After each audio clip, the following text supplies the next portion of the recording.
नमस्कार। स्वागत है आपका हिस्ट्री एंड माइथोलॉजी चैनल पर, जिसका उद्देश्य है जानना अपने इतिहास को और समझना अपनी माइथोलॉजी को। दोस्तों, आज भारत भर में रक्षाबंधन का पवित्र पर्व मनाया जा रहा है। भाई बहन के बीच के स्नेह का सम्मान करने वाला यह पर्व है और प्राचीन काल से यह भारतवर्ष में मनाया जा रहा है। रक्षाबंधन से जुड़ी कई कहानियां अपने पुराणों में आई हैं। साथ ही प्राचीन और मध्ययुगीन इतिहास में भी रक्षाबंधन के उदाहरण मिलते हैं। आज बात करेंगे रक्षाबंधन से संबंधित इन्हीं कहानियों की। अगर जानकारी पसंद आए तो लाइक करना, शेयर करना और चैनल को सब्सक्राइब करना भी मत भूलना। इनमें से पहली कथा भागवत पुराण तथा विष्णु पुराण के आधार पर है। इसके अनुसार जब भगवान विष्णु ने वामन अवतार में राजा बलि को पराजित कर पाताल में भेज दिया, तब बलि ने भगवान विष्णु से उनके बलि के महल के द्वार पर द्वारपाल बनकर रहने का वरदान मांगा। भगवान विष्णु मान गए। अब विष्णु के बहुत समय तक वैकुंठ न लौटने पर चिंतित माता लक्ष्मी ने तीनों लोकों में विचरण करने वाले नारद मुनि को पूछा। तब नारद ने विष्णु का ठिकाना लक्ष्मी जी को बताया और उन्हें वापस लाने की तरकीब भी बता दी। इसके बाद मां लक्ष्मी ने बलि को रक्षा धागा बांधकर भाई बना लिया। इस पर बलि ने लक्ष्मी से मनचाहा उपहार मांगने के लिए कहा। तब मां लक्ष्मी ने राजा बलि से कहा कि भगवान विष्णु को इस वचन से मुक्त करे कि भगवान विष्णु उसके द्वारपाल बनकर रहेंगे। बलि ने यह बात मान ली और साथ ही मां लक्ष्मी को अपनी बहन के रूप में भी स्वीकारा। यह हुई पहली कथा।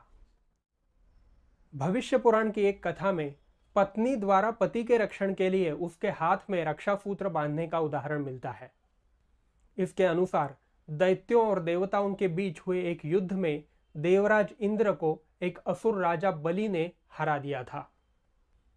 इस समय इंद्र की पत्नी शची ने भगवान विष्णु की प्रार्थना की। भगवान विष्णु ने शची को सूती धागे का एक वलय बनाकर दिया। इस वलय को उन्होंने पवित्र वलय कहा। शची ने उस धागे को इंद्र की कलाई में बांध दिया तथा इंद्र की सुरक्षा और सफलता की कामना की। इसके बाद अगले युद्ध में इंद्र ने बलि नामक उस असुर को पराजित कर फिर से अमरावती पर कब्जा जमा लिया।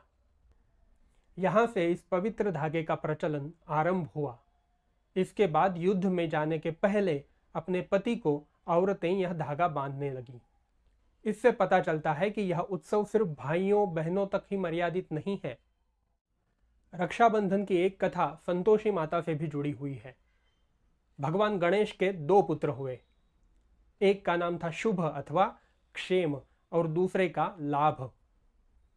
इन दोनों भाइयों को एक बहन की कमी बहुत खलती थी, क्योंकि बहन के बिना वे दोनों रक्षाबंधन नहीं मना सकते थे। इन दोनों भाइयों ने अपने पिता भगवान गणेश से एक बहन की मांग की। गणेश जी कुछ खास राजी नहीं थे, लेकिन कुछ समय के बाद नारद मुनि ने भी गणेश के सामने पुत्री के विषय में बात छेड़ी। इस पर भगवान गणेश राजी हुए और उन्होंने एक पुत्री की कामना की। भगवान गणेश की दो पत्नियां थीं, रिद्धि और सिद्धि। उनकी दिव्य ज्योति से मां संतोषी का आविर्भाव हुआ। इसके बाद मां संतोषी के साथ शुभ और लाभ रक्षाबंधन मना सके। रक्षाबंधन संबंधी कृष्ण और द्रौपदी की कथा भी प्रसिद्ध है। महाभारत युद्ध के समय द्रौपदी ने कृष्ण की रक्षा के लिए उनके हाथ में राखी बांधी थी। इसी युद्ध के समय कुंती ने भी अपने पौत्र अभिमन्यु की कलाई पर सुरक्षा के लिए राखी बांधी थी। रक्षाबंधन संबंधित एक पौराणिक कहानी है मृत्यु देवता यम और उनकी बहन यमुना के संदर्भ में। जब यम यमुना से 12 वर्ष तक मिल नहीं पाए थे तो यमुना बहुत ही दुखी हुई और उसने मां गंगा से इस बारे में बात की।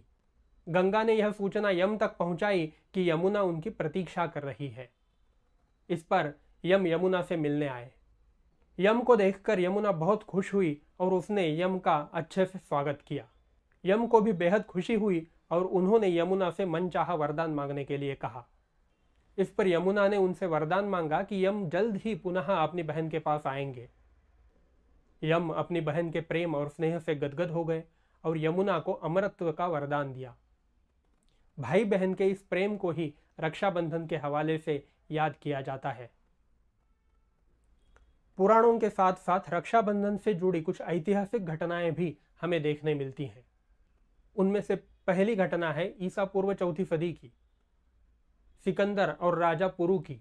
इस घटना के अनुसार जब ईसा पूर्व चौथी सदी में सिकंदर ने भारत में प्रवेश किया, तब सिकंदर की पत्नी ने राजा पोरस को एक राखी भेजी और उनसे सिकंदर पर जानलेवा हमला न करने का वचन ले लिया। परंपरा यह मानती है कि कैकेय के राजा पोरस अथवा पुरु ने युद्ध भूमि में जब अपनी कलाई पर बांधी हुई वह राखी देखी तो सिकंदर पर व्यक्तिगत हमले नहीं किए। इसके बाद रक्षाबंधन से संबंधित ऐतिहासिक महत्व की घटना है मुगल काल की, जब रानी कर्णावती ने हुमायूं को राखी बांधी थी। इस घटना के अनुसार माना जाता है कि रानी कर्णावती ने मुगल शासक हुमायूं को राखी भेजी थी। यह घटना ईसा 1535 के आसपास हुई है। तब चित्तौड़ की रानी कर्णावती को यह लग रहा था कि उनका साम्राज्य गुजरात के सुल्तान बहादुर शाह से नहीं बचाया जा सकता। अतः उन्होंने चित्तौड़ के दूसरे दुश्मन हुमायूं को यह राखी भेजी और एक बहन के नाते मदद मांगी। हालांकि कई बड़े इतिहासकार इस घटना को सच नहीं मानते और एक किंवदंती से अधिक महत्व नहीं देते। इसके बाद अंग्रेजों के जमाने में भी रविंद्रनाथ टैगोर जी ने लोगों में एकता के लिए रक्षाबंधन का पर्व मनाया, ऐसा कुछ संदर्भों से ज्ञात होता है। ब्रिटिश सरकार बंगाल को विभाजित करने की तथा हिंदू और मुस्लिमों में सांप्रदायिक फूट डालने की कोशिश कर रही थी। इस समय बंगाल में हिंदू मुस्लिम एकता बनाए रखने के लिए और देश भर में एकता का संदेश देने के लिए रविंद्रनाथ टैगोर जी ने रक्षाबंधन का पर्व मनाना शुरू किया था। तो इस प्रकार से ऐतिहासिक काल में भारत में किस तरीके से रक्षाबंधन मनाया जाता था, इसके कुछ उदाहरण हमें पुराणों आदि से प्राप्त होते हैं। अगर यह जानकारी आपको पसंद आई है तो ज़रूर इस वीडियो को लाइक करना, शेयर करना और चैनल को सब्सक्राइब करना भी मत भूलना। फिर मिलते हैं ऐसे ही किसी विषय के साथ अगले वीडियो में। तब तक के लिए धन्यवाद।